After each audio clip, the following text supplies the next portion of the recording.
Naluri seorang ibu membuat Rahayu terus berjuang demi kelangsungan hidup ketiga anaknya. Berdagang pakaian anak dan baju muslim adalah pilihan yang menurutnya bisa membuatnya bertahan hidup. Ya, sejak suaminya meninggal tahun 2006 silam, Rahayu harus bekerja keras untuk anak-anaknya. Sejak suami saya meninggal tahun 2006 ya. Tahun 2006 meninggal tuh waktu baru tinggal bingung juga ya, ditinggalin anak 3, bingung biaya buat sehari-hari gitu, karena waktu masih ada suami kan saya cuma di rumah aja gitu ya, usaha apa gitu ya supaya anak-anak bisa tetap sekolah gitu ya. Akhirnya dengan susah payah akhirnya saya berusaha untuk jualan pakaian ya, dengan keliling dari satu kampung ke kampung yang lain. Berkeliling menjajakan dagangannya menggunakan sepeda, membuatnya mudah melalui gang-gang kecil menuju rumah-rumah calon pembelinya.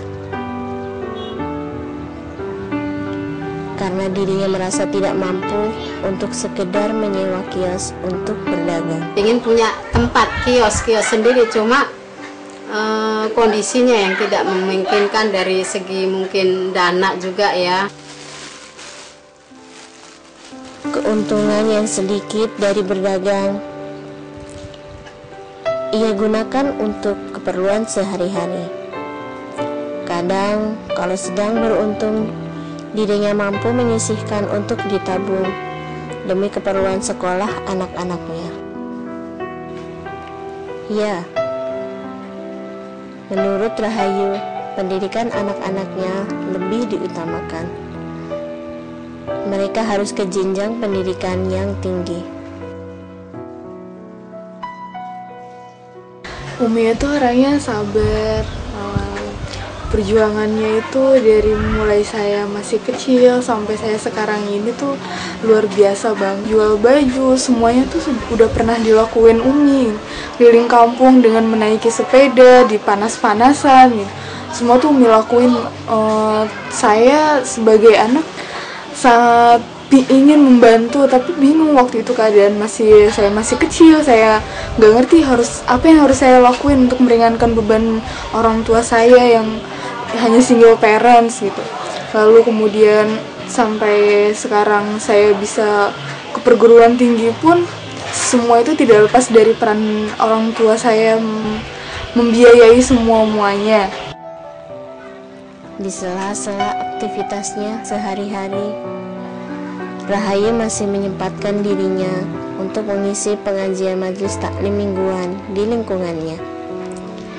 Ya, kegiatan rutin mingguan yang selalu dinantinya. Karena dengan sedikit pengetahuan ilmu agamanya, Rahayu merasa bisa berguna untuk orang lain. Jadi awal terbentuknya saya membina majelis taklim tuh ada 2 ibu-ibu ya yang dia pingin diajarin baca Al-Quran. Kemudian saya ajarin, kemudian dari ibu-ibu tuh dari mulut ke mulut mungkin ya akhirnya ibu-ibu tuh yang udah ngaji 2 orang tuh bilang sama aku gitu, Mi kalau ada lagi nambah orang mau nggak Umi ngajarin gitu. Akhirnya aku bilang ya mau aja lah, orang berbuat baik gitu.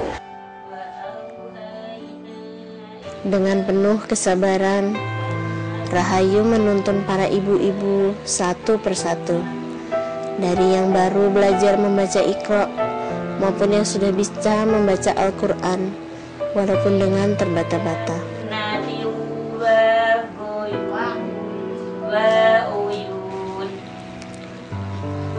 Selesai mengajar baca Al-Quran, Rahayu memberikan kesempatan para ibu-ibu untuk sekedar bertanya tentang keislaman.